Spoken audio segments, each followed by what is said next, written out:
reflexivo, descanso, para que vayan a tomar algo.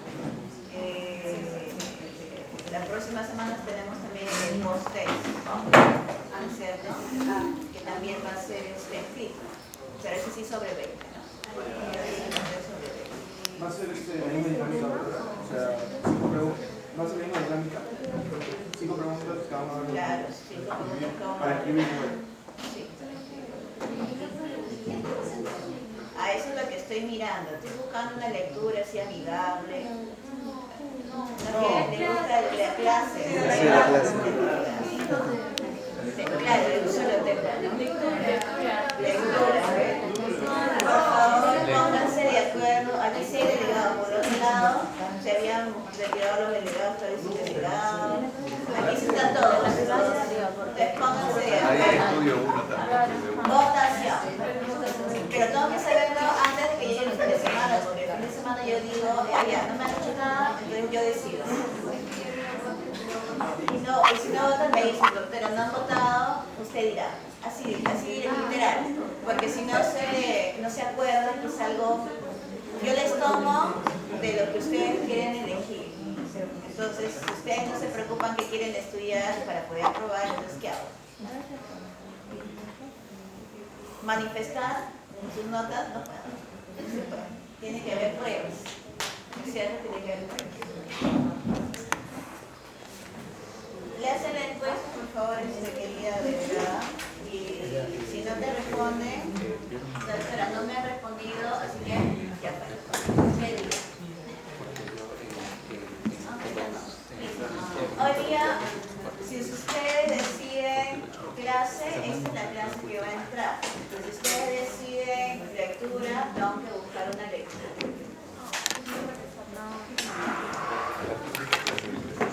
Muy bien.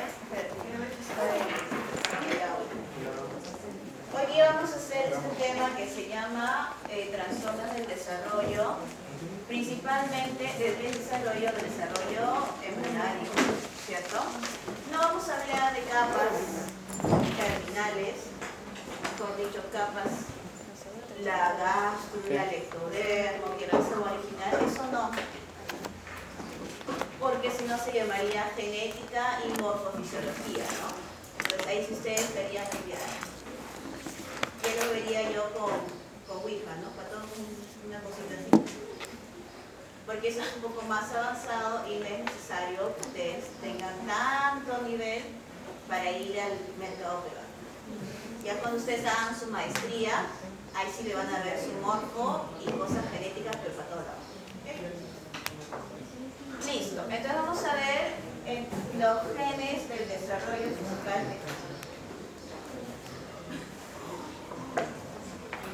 Vamos a hacer una breve introducción, después vamos a explicar los genes del desarrollo y culminamos con los trastornos, que son fáciles, que son las malformaciones congénitas. Listo, vamos a recordar qué es lo que pasa durante el desarrollo embrionario, principalmente al inicio. Vamos a ver todas las capas y después vamos a ver qué es lo que pasa si nosotros alteramos dicho proceso. Mutaciones esquemáticas o si no.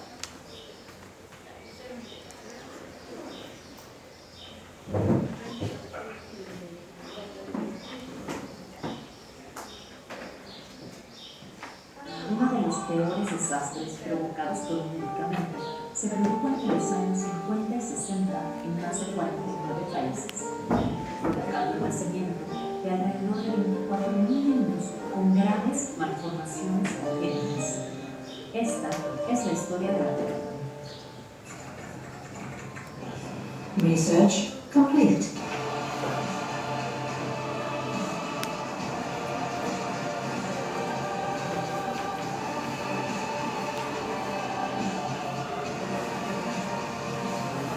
Landing sequence interrupted. La talidomida fue desarrollada en 1954 por la compañía farmacéutica de Alemania Chemie Grünenthal. Durante las primeras pruebas, los investigadores de la empresa observaron que era prácticamente imposible administrar una dosis letal del fármaco a los animales de prueba. Por esta razón, asumieron que era inofensiva para los humanos. Tan solo 2 años después de julio de 1956, se autorizó la venta de la talidomida sin receta en Alemania. En 1958, se comercializó en el Reino Unido. Varios países siguieron su ejemplo y la talidomida se puso en circulación bajo muchas marcas diferentes. En general, se vendió con unos 40 nombres diferentes en todo el mundo, principalmente en los países occidentales y en Japón. En una era de posguerra en la que prevalecía el insomnio, la talidomida fue promovida como el único sedante no barbitúrico de ese momento, en el que una sobredosis solo causaría un sueño profundo, a diferencia de los barbitúricos, que pueden causar la muerte si se toman en cantidades excesivas. Esto le dio a la droga un atractivo masivo. Originalmente estaba destinada a ser un sedante o tranquilizante, pero pronto se usó para tratar una amplia gama de otras afecciones, incluidos resfriados, gripe, náuseas y náuseas matutinas en mujeres embarazadas. Sus fabricantes dirigieron importantes campañas publicitarias. Ella puede preparar el desayuno de nuevo y puede administrarse con total seguridad a mujeres embarazadas y madres lactantes, sin efectos adversos para la madre o al niño. Se distribuyeron miles de muestras a los médicos, a quienes animaron a recetarlo a mujeres embarazadas con el fin de aliviar las náuseas del embarazo, que vendió tanto como la aspirina. Sin embargo, luego de su uso generalizado, los médicos comenzaron a notar vínculos entre las madres que habían tomado la talidomida y la presencia de mutaciones congénitas en sus hijos, que incluían ocomedia, que consiste en la ausencia de la mayor parte de los brazos o piernas, la presencia de manos o pies en forma de aletas que se extienden directamente desde los hombros o la pelvis, malformaciones en el oído, anomalías oculares, daño de órganos internos, cardiopatía congénita.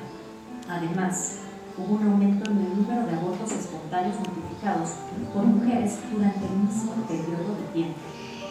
Fue hasta el 11 de noviembre de 1961 cuando el pediatra alemán Lenz dio con claridad que la causante de todas esas malformaciones era la talidomida. A finales de 1961, las evidencias de los efectos teratogénicos de la talidomida eran tales que fue retirada del mercado en Alemania. No hay cifra absoluta de cuántos humanos se vieron afectados por la talidomida, pero se estima que alrededor del mundo produjo 123.000 abortos y 24.000 niños nacieron por malformaciones. Más tarde, descubrieron que el impacto en el desarrollo estaba relacionado con el momento en el que se tomó el medicamento durante el embarazo, y los efectos adversos se provocan cuando la consumen entre 20 y 37 días después de la concepción. Después de eso, la talidomida no tenía ningún efecto sobre el feto. ¿Por qué produce daños la talidomida? Hasta años más tarde se encontró que la talidomida es una molécula quiral que existe en 2 formas. El fármaco comercializado era una mezcla de las 2 formas en cantidades iguales. Su capacidad de teratogenicidad es causada por una de las formas. Y descubrieron que la talidomida se une a una proteína llamada cereblona, que ayuda a activar una enzima responsable de la formación de las extremidades. A grandes rasgos, esta fue la historia de la tragedia de la talidomida. Muchas gracias para los que se quedaron a escuchar este video hasta el final.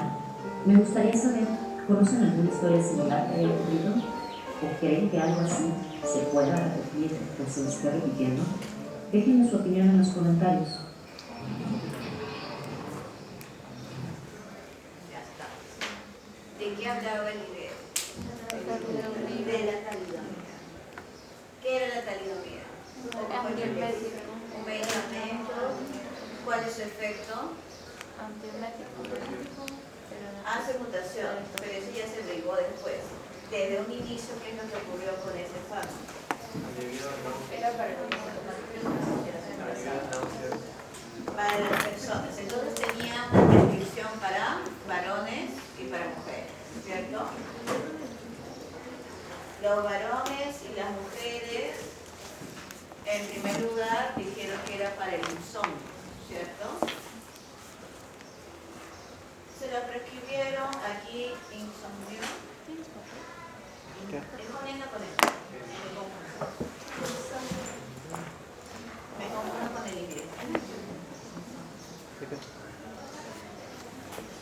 Para los dos casos se daba para el insomnio, ¿qué más decía?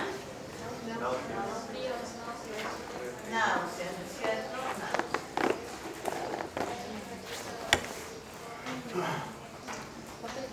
Entonces a los varones se les daba, ¿en qué época era? 1904, después de la guerra.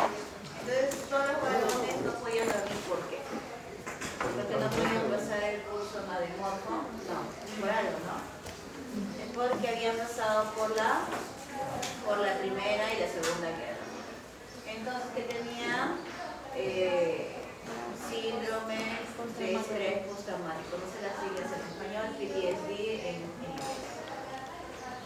Entonces, la única manera de tratar uno de los síntomas de ese síndrome era utilizando la talidomida. Entonces, como para ellos no les pasaba nada, pues dijeron ya, darle este efecto a la mujer, ¿no?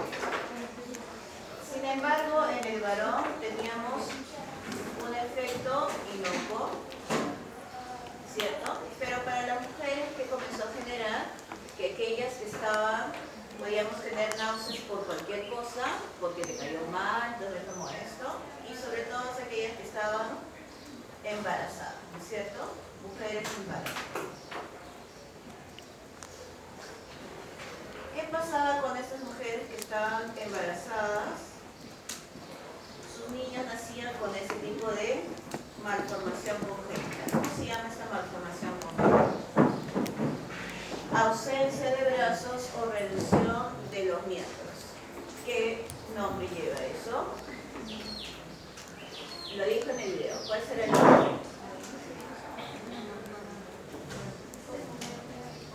Foco. La focomelia es lo que ve en este individuo, en el otro.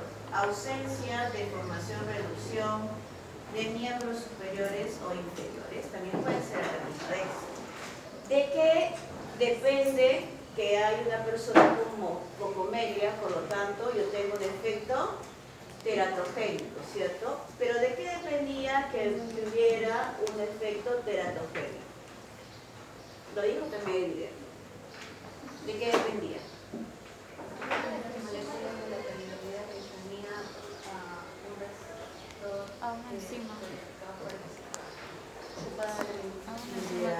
Que se encarga del crecimiento de las ¿En enfermedades. qué época le dan náuseas a la mujer? El primer trimestre. Entonces, el primer trimestre, cuando se prescribía este fármaco, tenía un efecto teratogénico. Pero cuando tenía un efecto inocuo. ¿Para qué yo le prescribiré a la mujer la talidomida? Ya no por náuseas, sino porque no puede dormir. ¿En qué trimestre será eso? En el último, porque ya tenemos un vientre muy grande, pueden dormir bien, ya no pueden dormir bien, por lo tanto le doy una pepita, duérmete y santo remedio. Por lo tanto, tercer trimestre, casi para dar. Entonces, ¿qué estamos viendo aquí? Sí se ve. Tiempo. Cualquier tipo de nutriente, vitamina, fármaco que se dice que debe ser con precaución en el primer trimestre. ¿No es así? Siempre dicen eso. Y ya cuando vemos, no sé, antibióticos y ese tipo de cosas, dicen nunca. Entonces, en la talidomida, como hubo un efecto inocuo y también teratogénico, se comenzó a colocar de cosa los efectos, como hacen acá, ¿no? Etiquetas. Póngale la etiqueta de efectos secundarios, por favor. No le ponga solamente los beneficios, sino las desventajas. ¿Cierto? No siempre va a ser todo bonito, también tiene algo mal. Entonces, como vemos, tenemos que tener en cuenta, ¿qué cosa? El tiempo. Para el caso de esta talidomida, hemos afectado los miembros superiores e inferiores. ¿Cuándo se comienza a formar eso? Presencia-ausencia significaría que yo estoy inactivando una señal que me va a dar la formación de brazos y de piernas. ¿Cuándo se da eso? ¿Se acuerda o no se acuerda? No nos acordamos porque ya estudiamos esa línea. Entonces, dependiendo cuándo y qué cosas se están formando en ese momento, yo voy a tener una inactivación o va a ser inocuo, dependiendo cuando yo tome algún tipo de fármaco o una vitamina, porque también vamos a ver que las personas que toman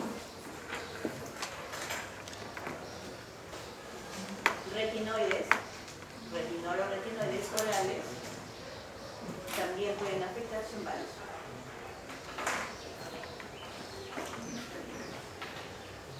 La vitamina A, provitamina A, es fuente del ácido retinol. Listo. Cuando nosotros, antes todavía no miren esto, vamos a recordar el desarrollo embrionario. No vamos a hablar de las capas, eso ya pasó. ¿Qué es lo que me importa en este momento? Lo que vamos a ver ahora es activación e inactivación de genes. ¿Algo de epigenética puede ser? Por supuesto que sí. Sin embargo, nos vamos a centrar no en qué va a pasar, una secreción, medicación, eso ya lo vimos. Y vamos a ver quién es y cómo se expresa esa dicha función. ¿De qué va a depender entonces la genética del desarrollo? Porque ustedes ya averiguaron el desarrollo embrionario a nivel de órganos, y ya se sabe. Pero ¿qué es lo que pasa dentro de la célula? ¿Va a cambiar de forma? Ya lo saben. Primero tenemos que saber el tiempo en que un gen se activa y en dónde se activa. En qué parte del embrión se va a activar. Entonces, para yo saber en dónde, tengo que hacer una señal. ¿De acuerdo? Tiene que haber una señal. ¿Y cómo sé esa señal? ¿Cómo sé que yo quiero, cómo le digo al taxista en la aplicación para que me traiga a la universidad? Tengo que escribir la dirección, ¿cierto?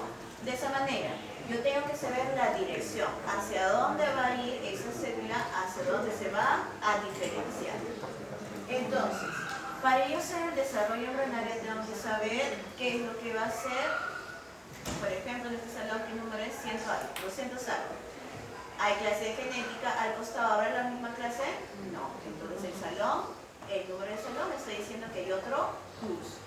Y estoy colocando señales, códigos, numeración. Lo mismo pasa aquí. ¿Cuándo?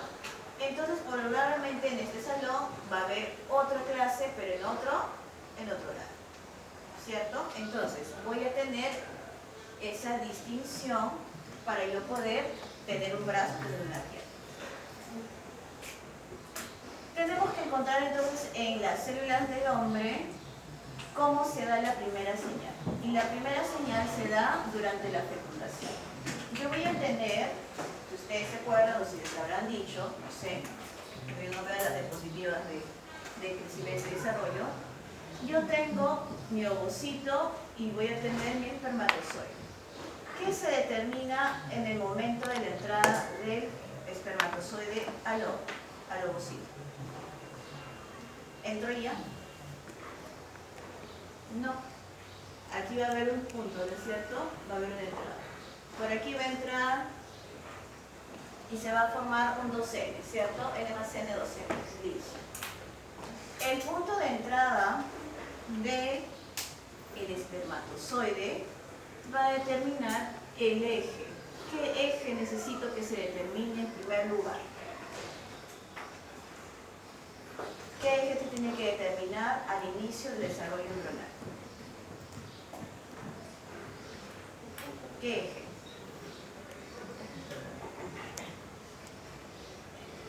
¿El antero, posterior o el cefalocaudal? Antero, posterior.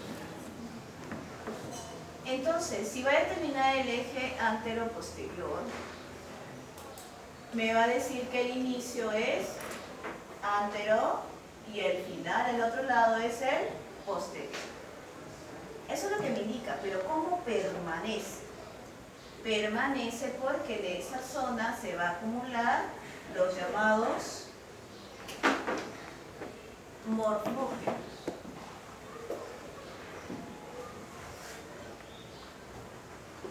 ¿Qué morfógeno se acumulará ahí como primera señal?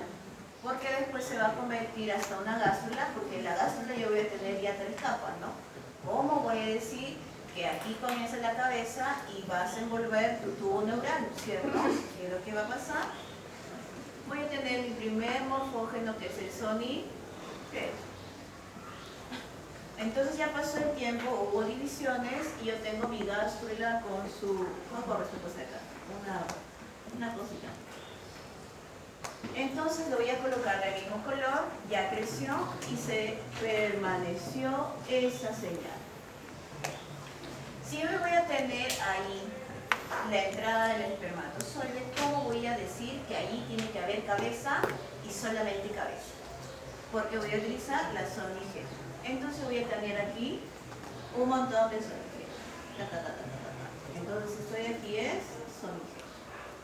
Tengo harta cantidad por montón. Entonces si en la cabeza hay soniquesco, ¿cómo le digo al otro lado que sea cola?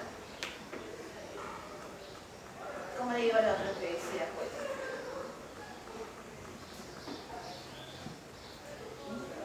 ¿Cómo digo que acá en la universidad están los estudiantes científicos?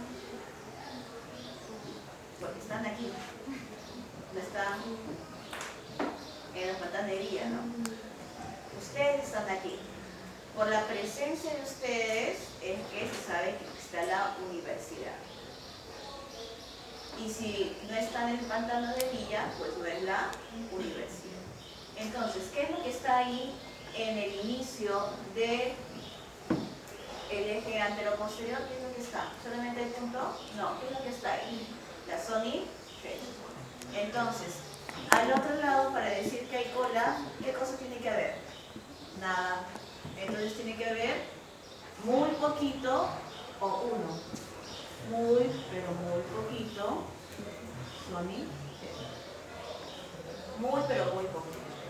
Es como si yo tuviera aquí 100% y acá tuviera 0,5%. 0,5 menos, ponerle 1%.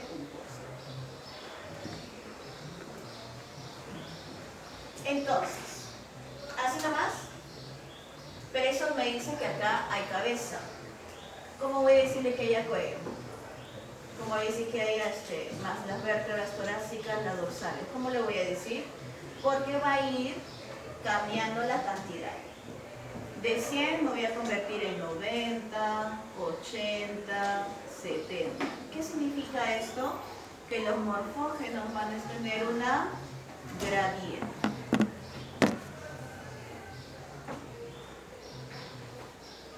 Una gradiente. Por lo tanto, la gradiente del morfógeno me va a indicar la llamada identidad. Va a dar la llamada señal o mensaje.